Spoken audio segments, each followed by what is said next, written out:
Hello students, আমাদের চ্যানেলে তোমাদের সকলকেই স্বাগতম।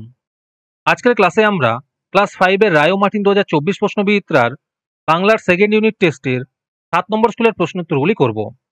বাংলার আগের স্কুলের প্রশ্নোত্তরগুলি তোমরা যদি দেখে না থাকো তাহলে অবশ্যই আমাদের চ্যানেলে গিয়ে দেখে নিও। নিচে ডিসক্রিপশনে লিঙ্ক আমি দিয়ে রাখলাম।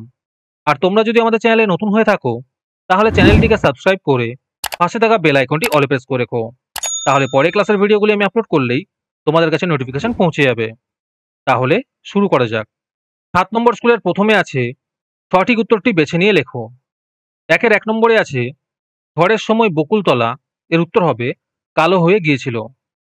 একের 2 নম্বরে আছে কুমিরার, এর উত্তর হবে শিয়াল মিলে আলু চাষ করতে লাগলো। একের 3 নম্বরের মধ্যে আছে এই 4টি অপশনের মধ্যে কোনটি পুংলিঙ্গবাচক শব্দ, এর উত্তর হবে সন্ন্যাসী। একের 4 নম্বরে আছে বহু বচনাত্মক শব্দ হলো, এর উত্তর হবে বন্ধুরা। একের 5 নম্বরে আছে বৃষ্টি পড়ে টাপুর টুপুর, লিখেছেন, এর উত্তর হবে রবীন্দ্রনাথ ঠাকুর।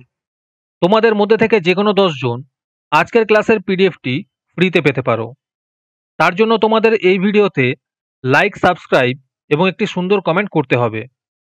এই ভিডিওতে যখন 100টি লাইক এবং 100টি সাবস্ক্রাইব হয়ে যাবে তারপরে আমি এই ভিডিওর কমেন্টের মধ্যে থেকে র্যান্ডমলি যে কোনো 10 জনকে বেছে নিয়ে তাদের সঙ্গে যোগাযোগ করে এই ভিডিওর পিডিএফটি দিয়ে দেব। আর যারা আগে থেকেই আমাদের চ্যানেলটি সাবস্ক্রাইব করে রেখেছো তারা শুধু লাইক এবং কমেন্ট করলেই হবে। আর বাকিরা এই পিডিএফটি 3 টাকা দিয়ে আমাদের হোয়াটসঅ্যাপ নাম্বার 7501121499 যোগাযোগ করে নিতে পারো। এরপরে 2 নম্বরে আছে অতি সংক্ষিপ্ত উত্তর দাও। 2 এর 1 নম্বর প্রশ্ন হলো বচন কয় প্রকার ও কি কি, এর উত্তর হবে বচন 2 প্রকার, যথা একবচন ও বহুবচন। তারপরে 2 এর 2 নম্বরে আছে লিঙ্গ কাকে বলে, এর উত্তর হবে যে লক্ষণ বা চিহ্ন দ্বারা কোনো পদ বা শব্দ পুরুষ জাতীয় নাকি স্ত্রী জাতীয় অথবা নারী ও পুরুষ জাতীয় কোনোটিই নয় তা বোঝা যায় সেই লক্ষণ বা চিহ্নকে লিঙ্গ বলা হয়। 2 এর 3 নম্বর প্রশ্ন হলো কবি কোথায় গেলে তা দিন দিন শব্দ শুনতে পান, এর উত্তর হবে মাঠে গেলে। 2 এর 4 নম্বর প্রশ্ন হলো বাংলার বাঘ নামে কে পরিচিত, এর উত্তর হবে আশুতোষ মুখোপাধ্যায়। 2 এর 5 নম্বর প্রশ্ন হলো ছোট্ট ফণিমনসা গাছের মনে শান্তি ছিল না কেন, এর উত্তর হবে আশেপাশের গাছগুলির পাতা অত্যন্ত সুন্দর আর তার পাতাগুলি বিশ্রী রকমের ছুঁচালো ও কাঁটাযুক্ত ছিল, তাই ছোট্ট ফণিমনসা গাছের মনে শান্তি ছিল না। 2 এর 6 নম্বর প্রশ্ন হলো কবি অশোক বিজয় রাহার দুটি বইয়ের নাম লেখো, এর উত্তর হবে রুদ্র বসন্ত এবং উড়ো চিঠির ঝাঁক। 2 এর 7 নম্বরে আছে একটি করে উভয়লিঙ্গ ও ক্লিবলিঙ্গ শব্দের উদাহরণ দাও। উভয়লিঙ্গ হবে শিশু আর ক্লিবলিঙ্গ হবে বই। 2 এর 8 নম্বর প্রশ্ন হলো ধনায় কিসের মন্ত্র জানে, এর উত্তর হবে মৌচাক কাটার মন্ত্র। তারপরে 3 নম্বরে আছে সংক্ষিপ্ত উত্তর দাও। এই প্রশ্নোত্তরগুলি আমি তোমাদের দেখিয়ে দিচ্ছি, তোমরা দেখে দেখে নোট ডাউন করে নিও। 3 এর 1 নম্বর প্রশ্ন হলো পালিয়ে গেল অনেক দূরে, কে পালিয়ে গেল, আর এর সাথে আছে পালিয়ে এসে কোথায় গেল।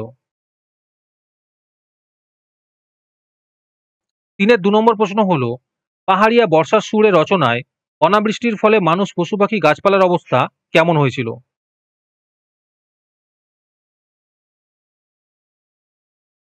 3 এর 3 নম্বর প্রশ্ন হলো বাচ্চা গাছটি তো মহাখুশি, আনন্দে ডগমগ, এত আনন্দ কখন হলো বাচ্চা গাছের।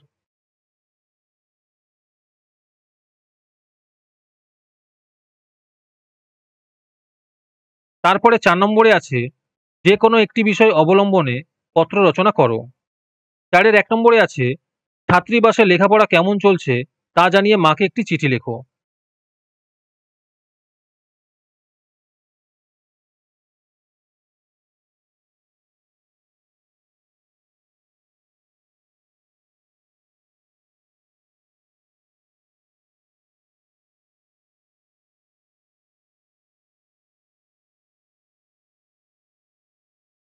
তারপরে 4 এর 2 নম্বরে আছে বাবাকে মায়ের অসুস্থতার কথা জানিয়ে একটি চিঠি লেখো।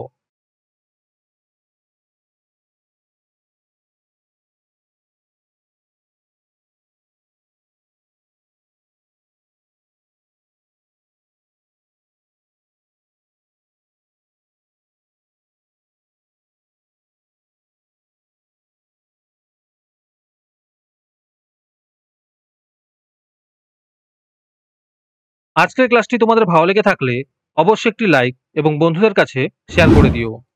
পরের স্কুলগুলির প্রশ্নোত্তরের ভিডিও তাড়াতাড়ি পেতে চ্যানেলটিকে অবশ্যই সাবস্ক্রাইব করে রেখো। তাহলে দেখা হচ্ছে পরের ক্লাসে।